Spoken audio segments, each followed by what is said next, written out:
భారత రాజ్యాంగ నిర్మాత బిఆర్ అంబేద్కర్ 135వ జయంతి సందర్భంగా కాశీపేట మండల కేంద్రంలో అంబేద్కర్ యువజన సంఘం ఆధ్వర్యంలో వేడుకలను ఘనంగా నిర్వహించారు. కాశీపేట మండల కేంద్రంలోని అంబేద్కర్ విగ్రహం వద్ద జరిగిన కార్యక్రమంలో ఆయన విగ్రహానికి పూలమాలలేసి ఘనంగా నివాళులు అర్పించారు. ఈ సందర్భంగా వారు మాట్లాడుతూ దేశ చరిత్రలో చెరగని ముద్ర వేసిన మహనీయుడు డాక్టర్ బిఆర్ అంబేద్కర్ అని ఆయన కొనియాడారు.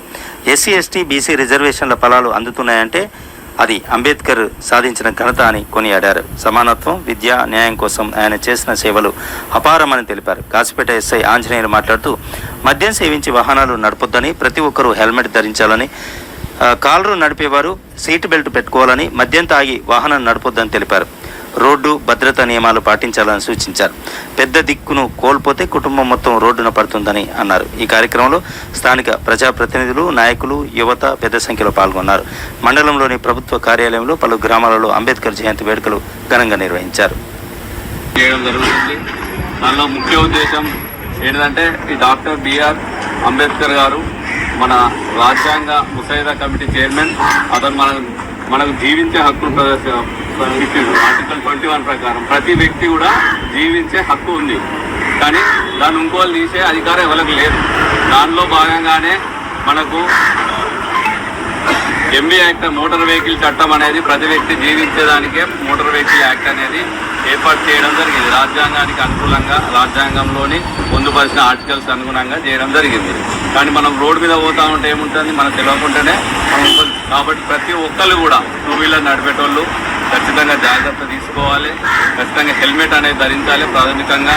మరియు డ్రైవింగ్ లైసెన్స్, దానికి సంబంధించిన ఇన్సూరెన్స్ ఖచ్చితంగా పాటించాలి. మళ్ళీ ఎట్టి పరిస్థితిలో కూడా తాగి బండి నడపద్దు.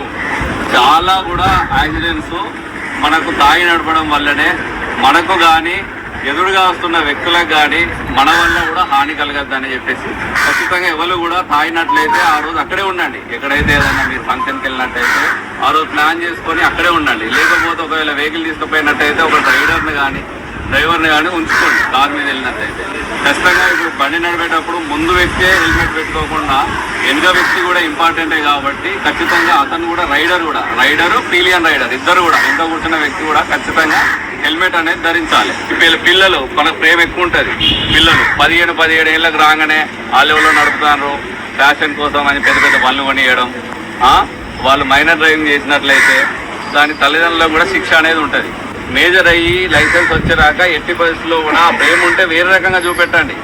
అతనికి వేరే రకంగా బుక్స్ కొనియండి, లేకపోతే అతనికి వేరే మంచి అవకాశం ఇవ్వండి బతకడానికి. కానీ ఏదో మా కొడుకు అడుగుతాడు అని చెప్పేసి టూ వీలర్ కొనిచ్చి ఆ స్పీడ్గా పోయి ఎవరికో గుద్దో లేకపోతే అతను అది పడో చనిపోతే భవిష్యత్తు అనేది అక్కడికే మీ కళలన్నీ అక్కడికే కళ్ళలైపోతాయి. కాబట్టి ఎవరు కూడా మైనర్కి బండి ఇవ్వద్దు ఎట్టి పరిస్థితుల్లో. అంబేద్కర్ వల్ల ఈరోజు మహిళలకు కానీ మన ఎస్సీ ఎస్టీ టీచర్ ప్రతి ఒక్కరికి ప్రతి రిజర్వేషన్ లో వాళ్ళు చదువుకుంటున్నారు. కలెక్టర్ లైతులు, ఐఏఎస్ లైతులు, రాజ్యాంగంలో ఎంపీ లైతులు, సర్పంచులు, వాళ్ళ ప్రతి ఒక్కరు మన రిజర్వేషన్ ఫలాలు అనుభవిస్తున్నారని అంబేద్కర్ గారి వల్ల ఇప్పుడు అందరితో అన్ని కులాలతో సమానంగా మనం చదువుకుంటున్నామంటే, వాళ్ళతో కలిసి అన్నింటిలో పాల్గొంటున్నామంటే దానికి కారణం అంబేద్కర్ గారు. అట్లాంటి నాయకుని బర్త్డే మాత్రం మనం ఎప్పుడు ఒక అభిమాన హీరోగా, రియల్ హీరోలు వాళ్ళు వాళ్ళకంటే ఎక్కువ ప్రేమించాల్సింది మనం అంబేద్కర్ గారిని. కాబట్టి ఖచ్చితంగా ప్రతి ఒక్కరు రానున్న రోజుల్లో మన యువత చాలా ఉన్నారు. ఈరోజు మా కాశ్మీర్లో చాలా పెద్ద ఎత్తున అవేర్నెస్ వచ్చింది. అంబేద్కర్ గారిని ఇంతకు ముందు ఇంట్లో జరగకపోతుంటే మనందరం కలిసి పార్టీలకు అతీతంగా టీఆర్ఎస్, కాంగ్రెస్, బీజేపీ, సిపిఐ లేకుండా అందరం కలిసి ఒక అంబేద్కర్ యువజన సంఘాన్ని నిర్మించుకున్నాం. దాని ఆధ్వర్యంలో చేస్తున్నాం. నేను ఒకటే కోరుతున్నా, ఈ సంఘాన్ని ఇంకా బలోపేతంగా చూస్తున్నాం. ఇందులో కొంతమంది ఈ సంఘంలో చీఫ్గా తెద్దామని ట్రై చేస్తున్నారు, విడగొడదామని ట్రై చేస్తున్నారు. అట్లా విడిపోతే మనకు ఎస్సీ ఎస్టీలుగా మనమే గ్రూపులుగా విడిపోతే మనం ఎట్లా ముందుకు పోతాం. ఈ రోజు లక్ష్మణ్ అంకుల్ గారు కూడా మన అంబేద్కర్ సంఘం గురించి మన భవనం కావాలని కోరిండు. వాస్తవం మేము ఎమ్మెల్యేగా నడుదాం. ఎమ్మెల్యేగా నడిగేదానికంటే ముందు కాశ్మీర్లో చాలా అంటే ఆర్థికంగా బలంగా ఉన్న వాళ్ళు ఉన్నారు, సమాజం మీద అవగాహన ఉన్నారు. మనం అందరం కలిసి కళాపం చేసుకొని ఫస్ట్ స్టార్ట్ చేద్దాం. ఎవరికి దొరికిన సాయంత్రం వాళ్ళు స్టార్ట్ చేసి, సార్ మా పనికి ఇంత అయింది, దీనికి మీరు కూడా సహాయం చేయాలని ఆయన పండుగ కొడదాం. ఫస్ట్ మనం ఒక అడిగేద్దాం. మనం అడిగేసిన తర్వాత ఆయన అడుగుదాం. కాబట్టి అందరూ సహకరించి మరికొద్ది